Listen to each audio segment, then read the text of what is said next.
जय किसान दोस्तों, मैं चोरिनेश आप सभी का स्वागत करता हूं हमारे इस छोटे से YouTube परिवार में।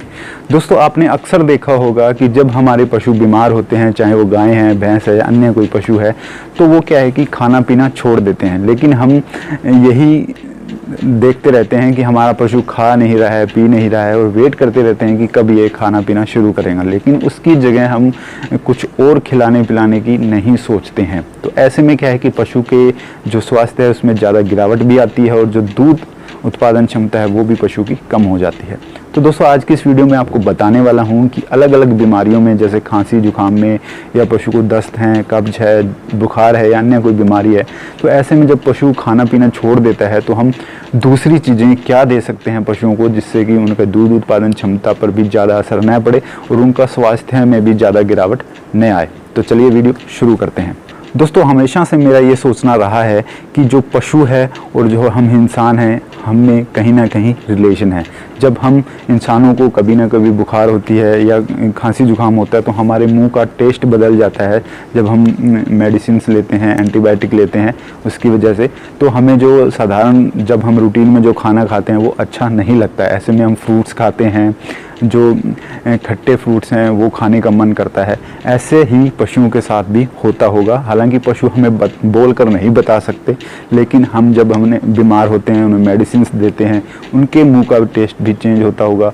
वो जो नॉर्मल चीज़ें हैं वो नहीं खाते, वो चीज़ हम देखते हैं कि वो खाना पीना छोड़ देते हैं। तो ऐसे में हम हमारे पशुओं को क्या दें ताकि हमारे पशुओं का जो दूध उत्पादन क्षमता है उस पर ज़्यादा असर न पड़े और उनका स्वास्थ्य भी सही रहे। तो दोस्तों, कुछ 5 से 6 चीज़ें मैं आपको यहाँ बताने वाला हूँ।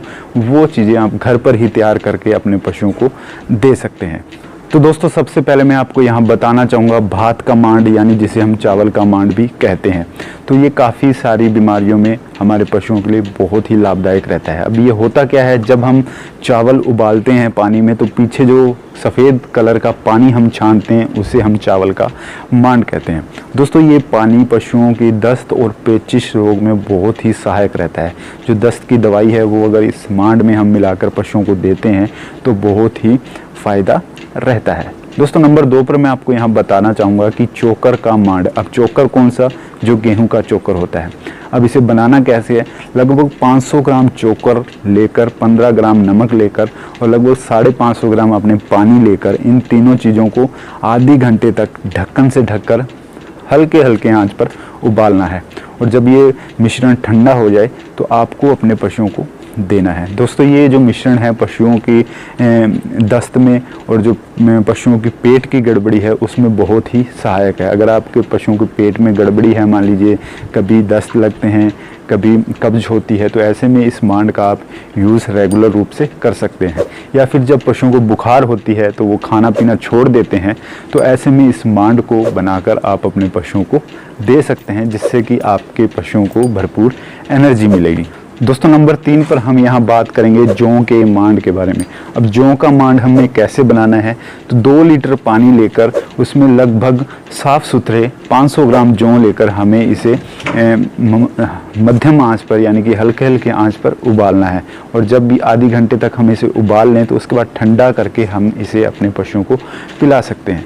तो दोस्तों, इस मांड से होगा क्या, अगर आपके पशुओं को पेट में गड़बड़ी है तो ये मांड बहुत ही लाभदायक रहता है।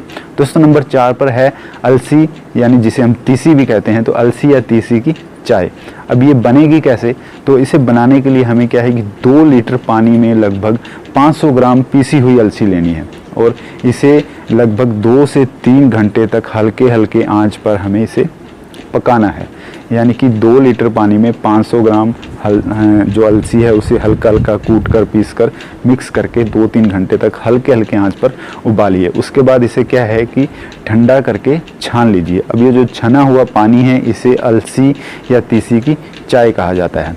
अब दोस्तों, ये जो अलसी तीसी की चाय है ये पशुओं के दस्त में, पेचिश में, अगर आपके पशुओं को बुखार है या फिर मूत्र से संबंधित कोई दिक्कत है तो उसमें ये जो अलसी की चाय है बहुत ही लाभदायक रहती है।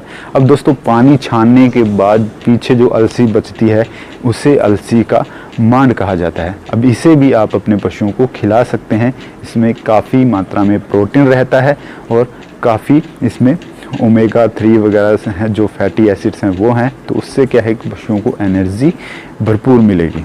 दोस्तों नंबर 5 पर है सत्तू का घोल।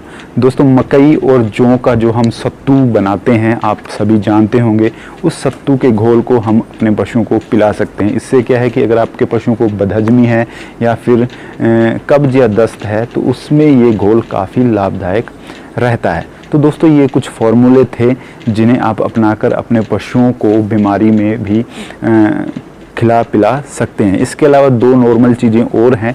नंबर 1 है कि आप अपने पशुओं को बीमारी के दौरान घास की पत्तियां दें। हरे घास की पत्तियां आप अपने पशुओं को दें, पूरा घास न दें, कोमल घास होना चाहिए, वो आप अपने पशुओं को दें तो पशु उसे चाव से खाता है।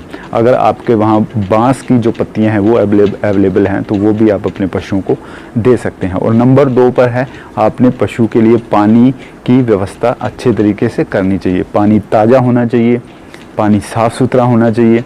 अगर ज़्यादा सर्दी है तो पानी हल्का हल्का सा आप गुनगुना करके पशु को दीजिए।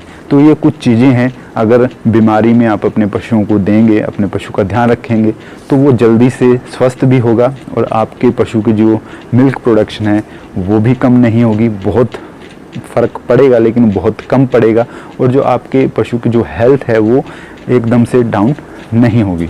तो दोस्तों इन तरीकों को आप अपना सकते हैं। ये सारे तरीके मैं खुद भी अपनाता हूँ, काफ़ी कारगर तरीके हैं। दोस्तों वीडियो कैसी लगी कमेंट बॉक्स में ज़रूर बताइएगा। अच्छी लगी हो लाइक कीजिएगा, अपने दोस्तों के साथ शेयर कीजिएगा। फिर मिलेंगे एक नई वीडियो में एक नई जानकारी के साथ। तब तक के लिए जहाँ भी रहें स्वस्थ रहें, मस्त रहें। जय हिंद, जय भारत।